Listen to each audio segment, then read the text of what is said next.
Hi, this is Tisch Aitken, and it is Wednesday, September 13th, 2022, and I am coming back, and I am bringing myself up to speed, and hopefully you as well. And if you could please subscribe to my channel, I would really appreciate it, or share my videos with people with whom it would resonate, and I would really appreciate that.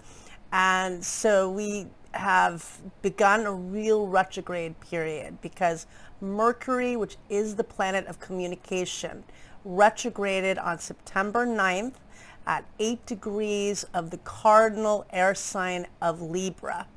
And it's going to be retrograde until October 2nd, but it's going to be in the sign of Libra through September 23rd. And then it's going to re-enter the mutable earth sign of Virgo, which is one of the signs that it rules. It also rules Gemini. And Mercury retrograding into signs brings a focus on two themes. In the sign of Libra, it's very centered on partnerships, on relationships, on finding harmony. In a retrograde period, you want to re-examine how you're doing in that area. If there are relationship issues, you want to go slowly and gingerly in a sense, and you want to try to figure out hopefully how you can repair. And communication is the strongest way to improve a relationship, but it's not always easy. And you really want to be cautious and careful with your words, because currently there are 6 planets. All of the outer planets are retrograde. Mars entered its shadow on August 20th, and it's going to retrograde on October 30th in the mutable air sign of Gemini, so the other sign ruled by Mercury. And it's going to be retrograde through January 12th. So initially it's going to retrograde at 25 degrees and 37 minutes of Gemini.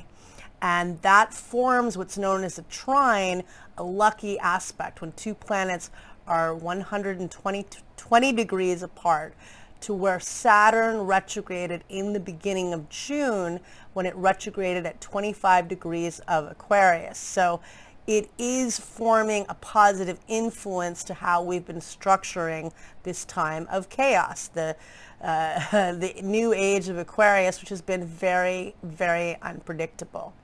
And when Mars does station direct on January 12th, it will station direct at 8 degrees and 8 minutes of Gemini, which forms a trine, a lucky influence, to where Mercury originally retrograded on September 9th. So hopefully with all of us, we're trying to find purpose in our learning, in our communication, in how we take action to make choices and reassess our choices, and focusing on how we can partner better with the world and with ourselves. With Mercury retrograding in Libra, it is very centered on partnerships. Re-entering Virgo, really re-examining your habits, your work, your health, and your routines, and how you're taking care of yourself and how you're being of service to others. Because next spring, not next fall,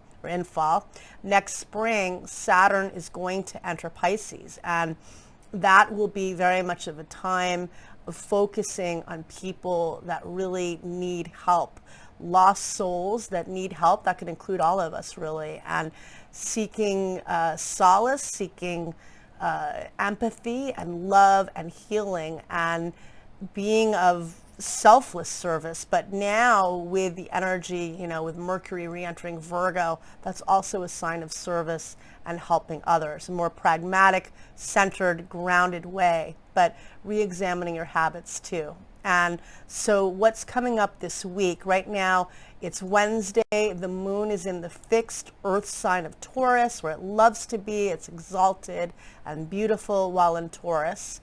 On, let's see here. On the weekend, the moon is going to be in the mutable air sign of Gemini on Friday, and it's going to meet up with Mars, a lot of focus on communication. Again, be cautious with your words. Mercury retrograde can bring miscommunication. Now, it can bring people from the past, definitely. Sometimes you don't really notice it. Sometimes Mercury retrograde, I really don't notice that much because it happens approximately 4 times a year for 3 weeks. But sometimes it is very obvious and noticeable. And when it's retrograding in a sign of relationships, you definitely can hear from people of many different avenues of your life and different capacities, different types of partnerships. And let's see, on Friday, which the date, if it's the 13th, now it's the 15th. On the 15th, Venus, the planet of relationships, love, and what you value, is currently transiting in Virgo, where it's in its fall position. It doesn't love being there, but it's really good for being detail oriented. And it's going to square Mars, which is slowing down in the sky, the planet of drive and action and passion. And that occurs on Friday afternoon. And then on the same day, Sun opposes Neptune. And that can be confusing. That can be draining energetically, but it can be very good for manifesting energy. And there can be a romantic tone to the energy too, because Venus squaring Mars sets it off. It could be combative, but it could be very passionate energy. The moon in Gemini, social energy. And Sun opposing Neptune can bring disappointment. It can bring, again, confusion, but Neptune is the higher octave of Venus. It could bring a romantic tone, and it can be very good for doing manifesting work. On Saturday, the moon in Gemini is still, again, very much focused on communication. And then on Sunday, the moon enters the Cardinal water sign of Cancer at 3:59 a.m. Eastern Daylight Time. Very focused on family and home and domestic issues and security. And on that date, Mercury opposes Jupiter. And that's very expansive energy, and could be a lot of communication, could be it could be a positive energy, actually, even though it's an opposition. Jupiter is the grand benefic, although it could expand miscommunication conceivably, but I don't think of it as negative. And the Sun makes a very good aspect to Pluto, and that occurs at 11:58 p.m. Eastern Daylight Time. Very empowering and positive energy. And I think just taking with this that this is a very reflective time, really trying to up-level your skill set, how you learn, what you need to learn, what you want to learn, improving communication and listening, because with Mars and Gemini, Mars in any sign, Mars is how we charge ahead, and often it's impulsive in its energy. And in Gemini, you could with your words, and you really want to reflect, and this is an opportune time to reflect with so many planets retrograde, and with a personal planet, Mercury, already retrograde, and Mars is about to retrograde next month, and it only does so once every 2 years. So I will be back, but good luck, and take care, and thank you.